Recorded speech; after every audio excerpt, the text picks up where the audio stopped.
There is a root that comes out of the cold October ground tasting like an apple dipped in honey.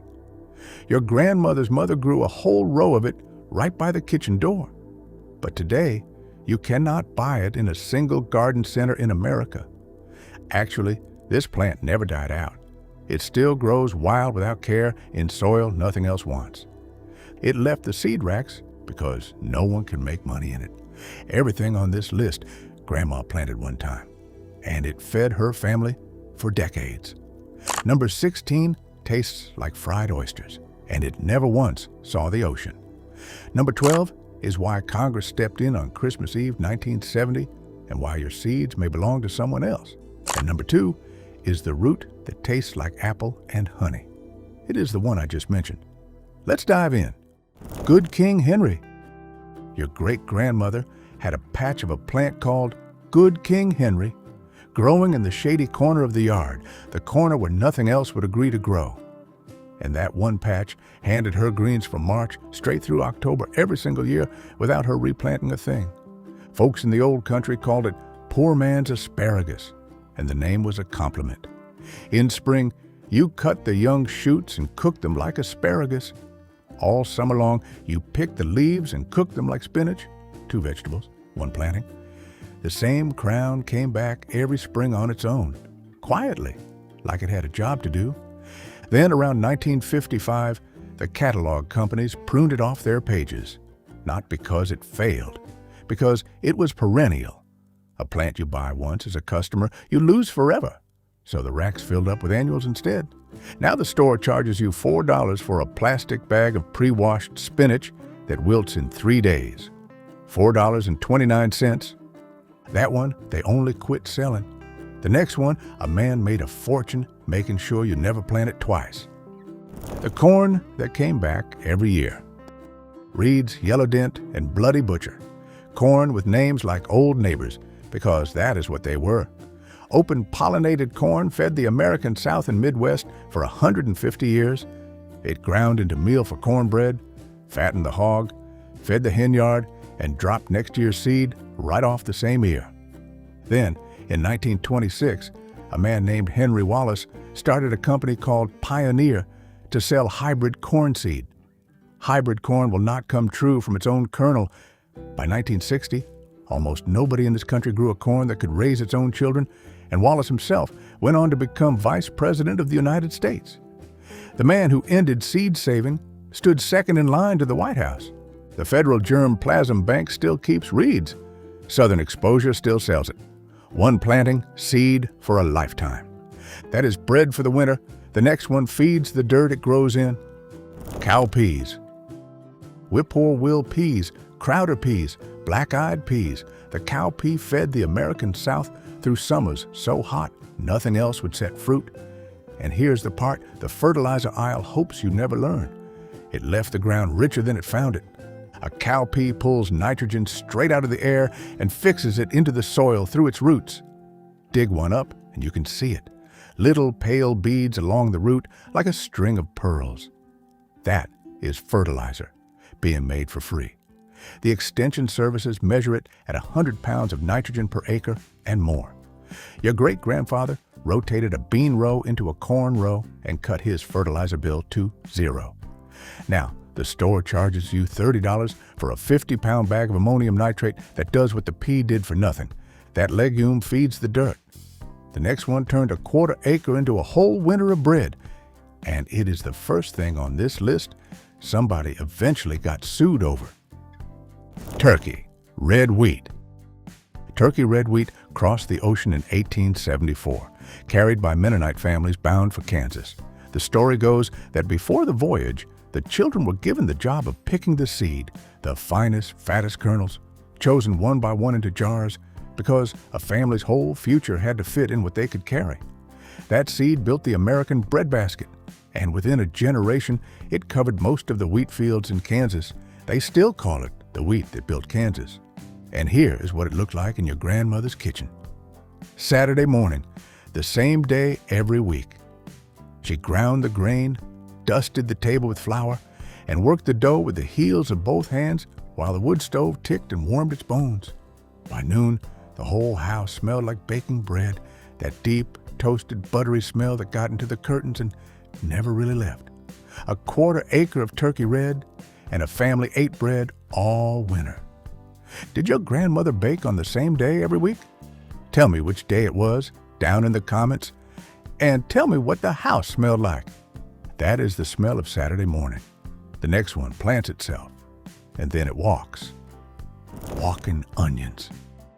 Beside your grandmother's porch, there was a patch of onions that never once asked to be replanted. She called them winter onions. The catalogs, when they still carried them, called them Egyptian walking onions. Both names are true. Here is the strange, wonderful part. This onion does not make seed on top. It makes a little cluster of baby bulbs right up at the tip of the stalk. When the cluster gets heavy, the stalk bends over and plants those babies a step away from the mother. The bed literally walks a few steps every year. Give it a decade and the row has strolled clear across the garden, feeding you the entire way. Green onions all season. Sturdy little bulbs for the pot. Hardy from zone 3 to zone 9, which means it shrugs at winters that kill most gardens dead. That's the middle of January, and your grandmother still sent a child out to cut winter onions for the soup. That is the onion that plants itself. The next one poured Sunday breakfast over every biscuit in the county. Sweet sorghum. Before refined sugar took over the American table in the late 1800s, half the South and the whole Appalachian range grew sweet sorghum. A tall cane you crushed in a horse-drawn mill and boiled down into a dark mineral-rich syrup that sweetened biscuits, oatmeal, and coffee for a year. 1 acre gave a family 100 gallons. And the making of it was nobody's chore. Your great-grandfather's syrup mill was the fall social event of the county. At the peak, this country cooked tens of millions of gallons of sorghum syrup a year. Today, it is a fraction of that. The big sugar consolidations of the early 1900s put the neighborhood mill out of business, and by 1970, you could not find a working one within 100 miles. But down at Muddy Pond, Tennessee, they never stopped. Every September and October, the mill still runs. Horses still walk in that same circle, and folks drive hours to stand and watch a thing their grandparents did in the side yard. That is sweet from a cane. The next one is sweet from a vine that outlives the man who plants it. Muscadines. Muscadines grew wild across the American South before any European vine ever crossed the water. And every farm ran an arbor of them along the smokehouse wall. Grapes for eating warm off the vine. Grapes for jelly. Grapes for a jug of sweet homemade wine. And the vine asked for nothing. No spray, no fussing, no nurserymen. You want to know how long a muscadine keeps its promise? On Roanoke Island, North Carolina, there is a scuppernong they call the mother vine.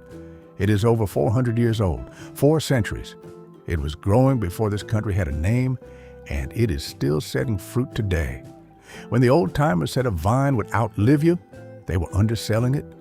Then the wine industry standardized on European grapes, and the muscadine got itself reclassified as ornamental, and it quietly left the nursery catalogs.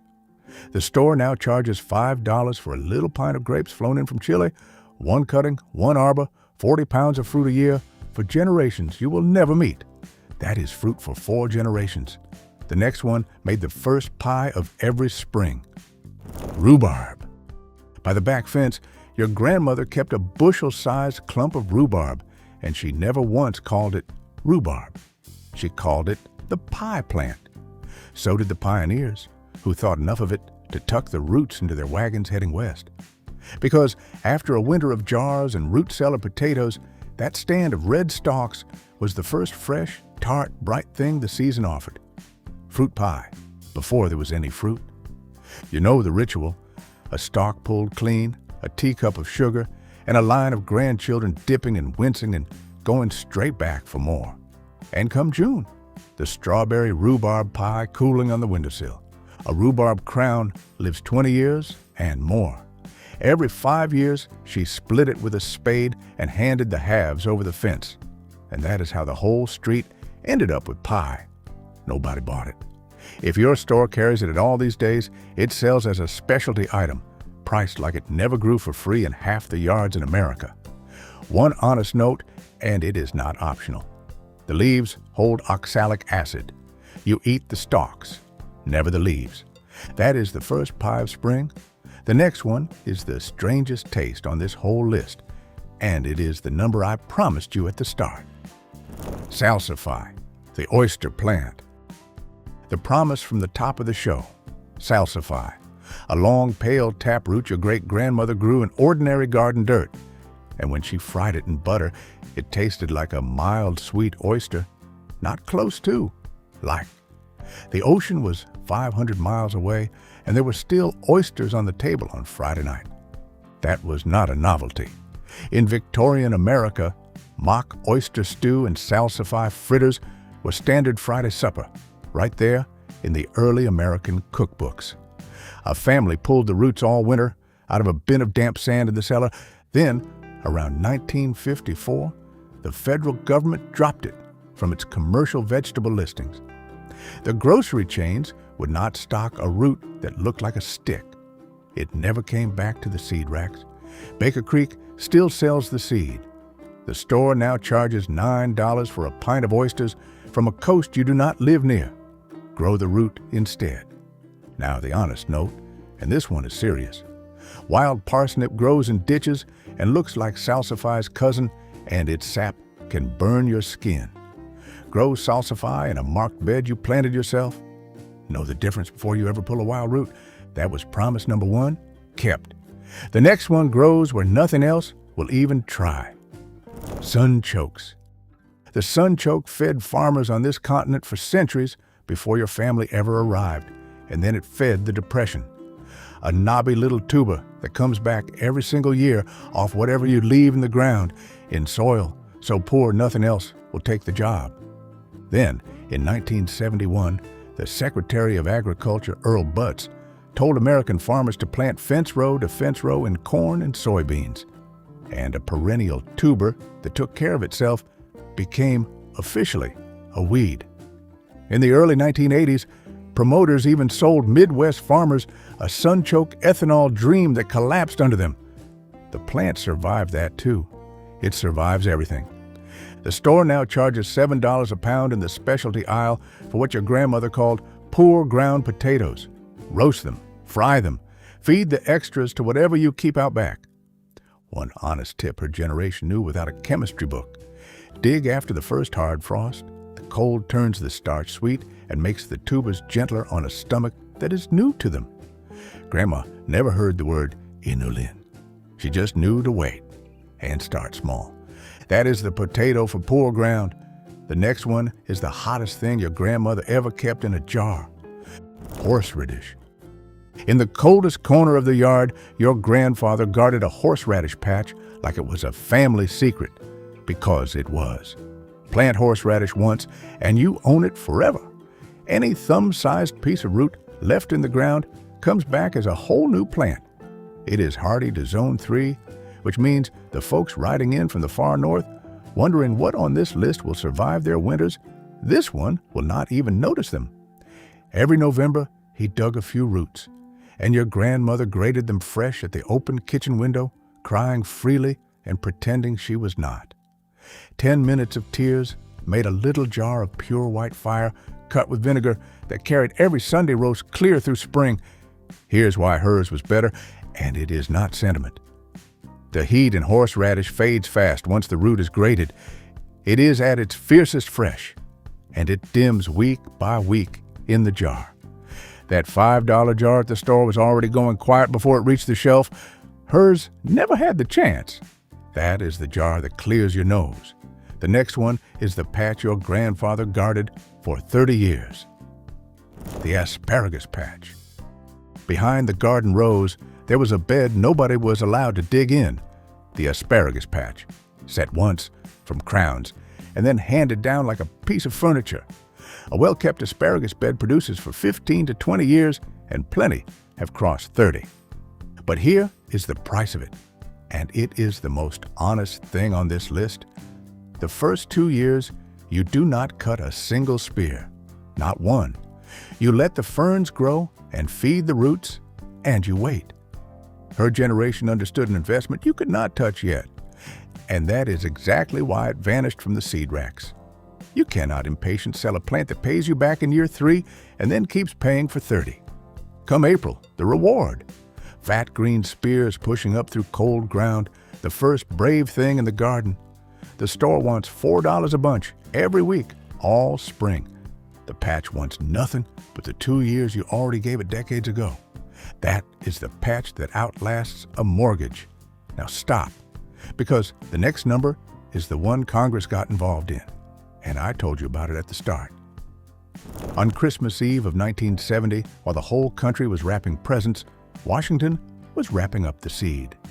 The Plant Variety Protection Act let seed companies claim ownership of plant varieties. For the first time in this country's history, a seed could belong to a corporation. Farmers could still save protected seed for his own fields. But selling it or trading it over the fence the way neighbors always had, that was another matter, and the courts drew that line tighter for decades. But here is what the law never touched. The old family beans, Cherokee Trail of Tears, rattlesnake, turkey craw, mustaller wild goose, they slipped through because they belonged to families, not corporations. No company ever owned them, so no company could ever take them. Your great-grandmother grew a 50-foot row and put up 30 pounds of dry beans in a jar. The store charges $3 a pound for the very same bean. They tried to make this country rent its food. The bean said no. That is the bean that said no. The next one is sugar, from a tree you did not even plant. Syrup from the other trees. Everybody thinks maple. Nobody remembers that box elder, black walnut, and river birch. All give a sap you can boil down into syrup.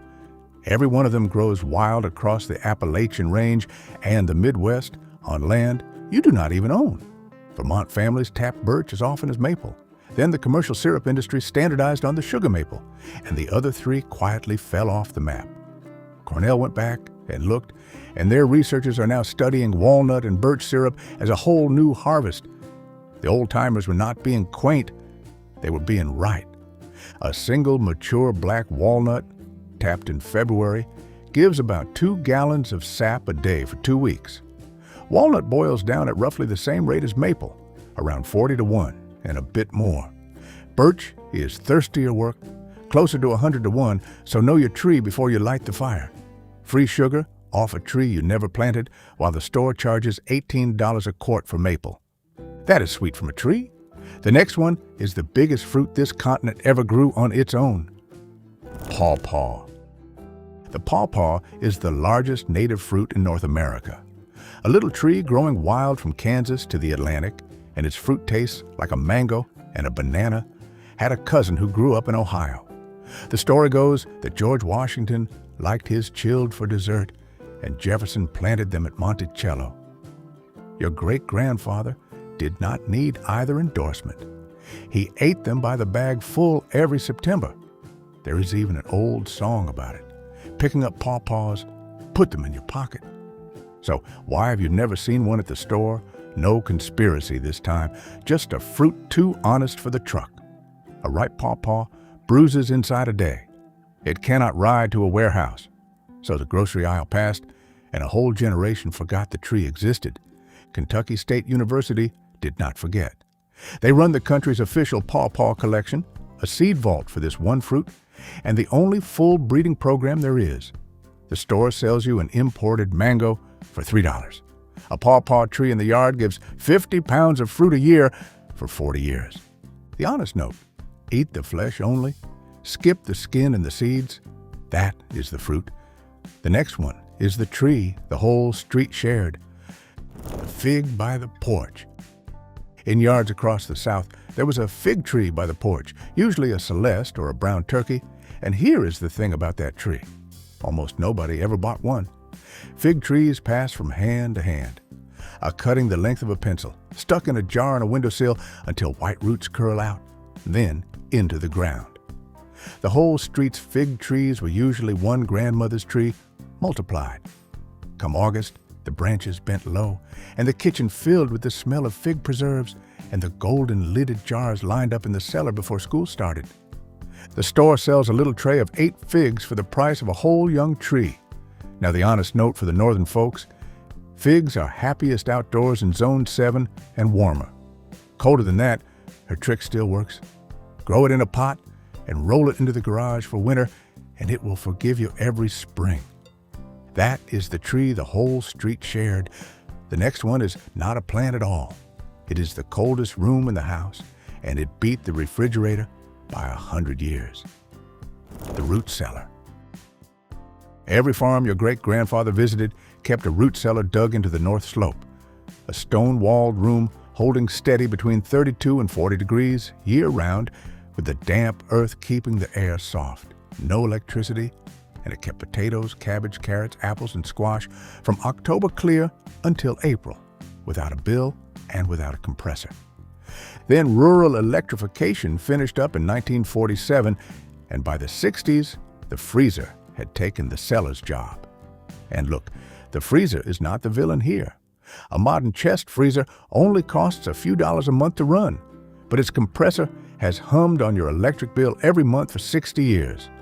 And the day the power drops in an ice storm, the freezer becomes a very expensive box of spoiled food. The cellar never spoiled a thing by going dark. Dark was the whole idea. And for the folks down south writing that the water table sits 2 feet under their boots, her answer still stands. A buried barrel, half sunk, or the coolest unheated north room in the house. The principle is the temperature, not the shovel. That is, winter kept cold. The next one is winter kept alive, in a crock on the shelf. The crock. Before pressure canners took over American kitchens, your great-grandmother put up a year of cabbage, cucumbers, and beans in stoneware crocks with salt and water and nothing else. Shredded cabbage, a handful of salt, a plate to hold it under the brine, and 3 weeks of patience in the cellar. That is the whole method. That is sauerkraut. And here is the science that proves her right, 70 years late. The helpful bacteria, the lactobacillus, is already living on the cabbage leaf when you cut it. You never needed to buy a culture. The salt just keeps order while the good workers do their job. The high schools used to teach this. Home economics carried fermentation into the 60s, and then those classes were cut through the 70s, and a generation lost it. Though plenty of you have already written the truth, the schools did not teach you. Your grandma did. That is cabbage kept. The next one is the skill that makes every single plant on this list free forever. Saving the seed. They did not outlaw this one. They engineered it out. The hybrid seed on the store rack will not come true from its own saved seed. Its children come up as strangers, so you buy it again every spring, forever by design. But an open pollinated seed, the kind every grandmother on this list grew, saves itself off a single packet. Dry the best pods on the vine, shell them into a glass jar, winter them in the cellar, plant them in April. Beans, tomatoes, lettuce, squash.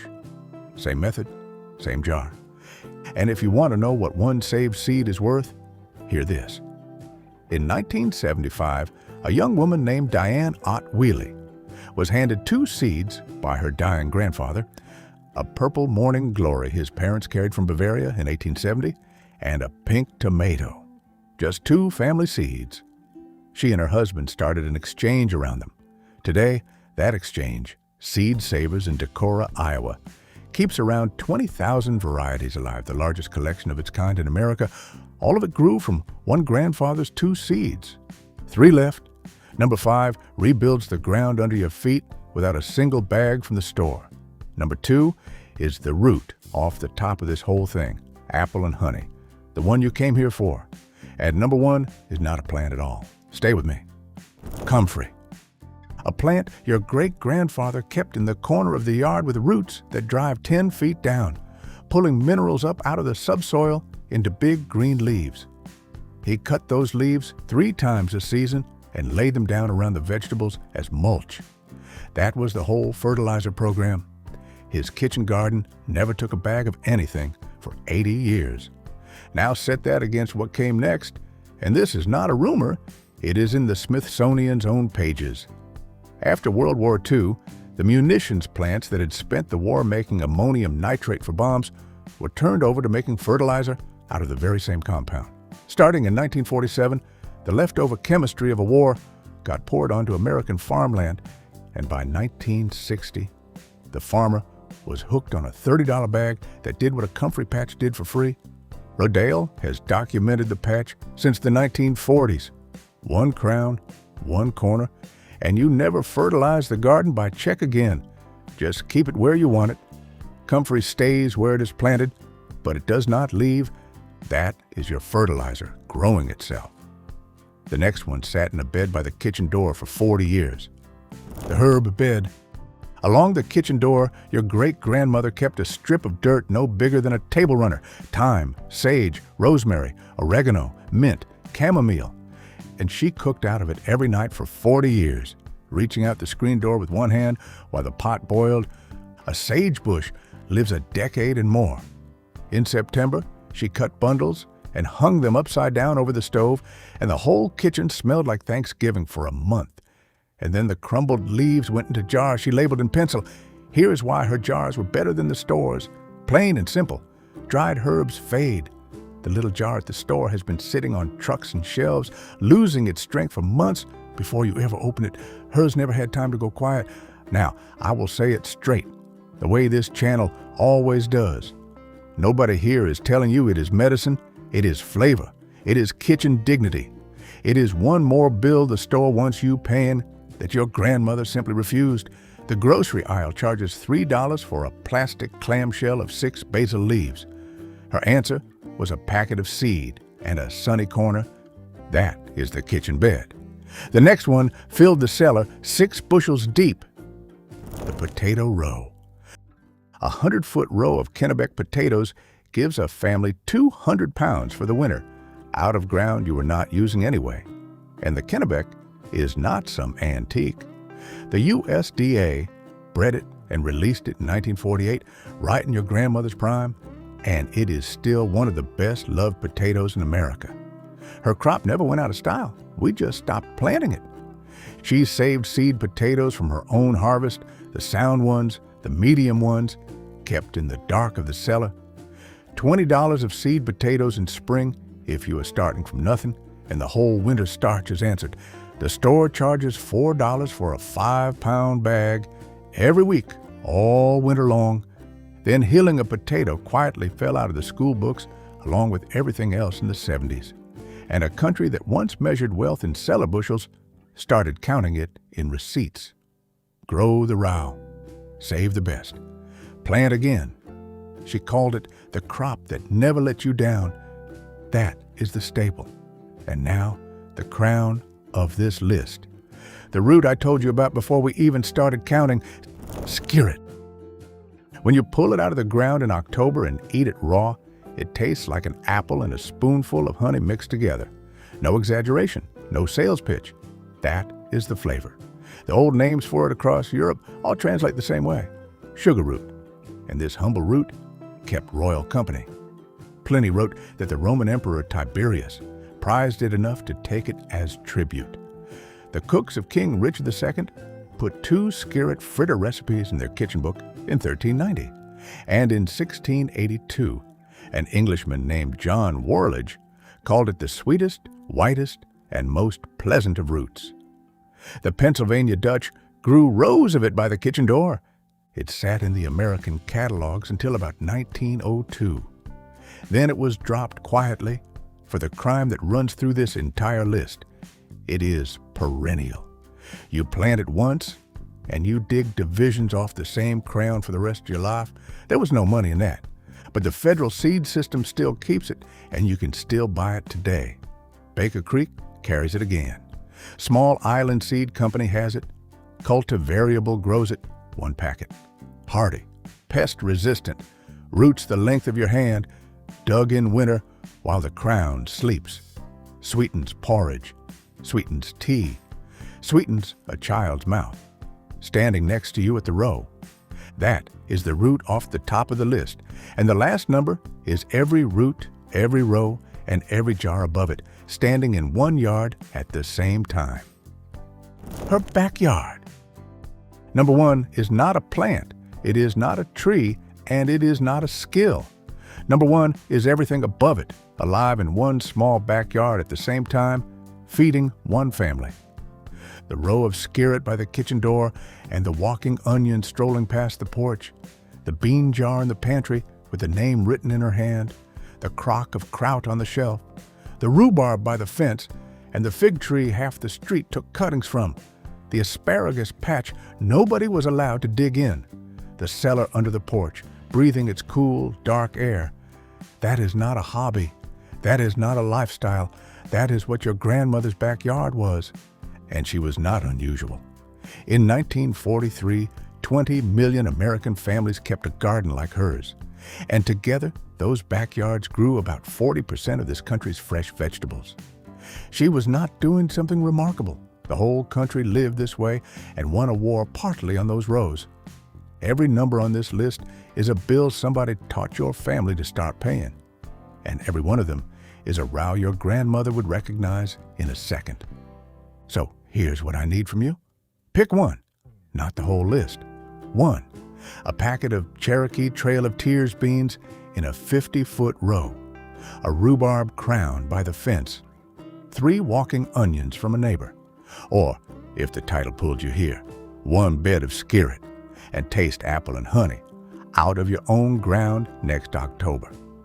If you mean to keep the old ways alongside us, stay, subscribe, and keep watching more exciting videos.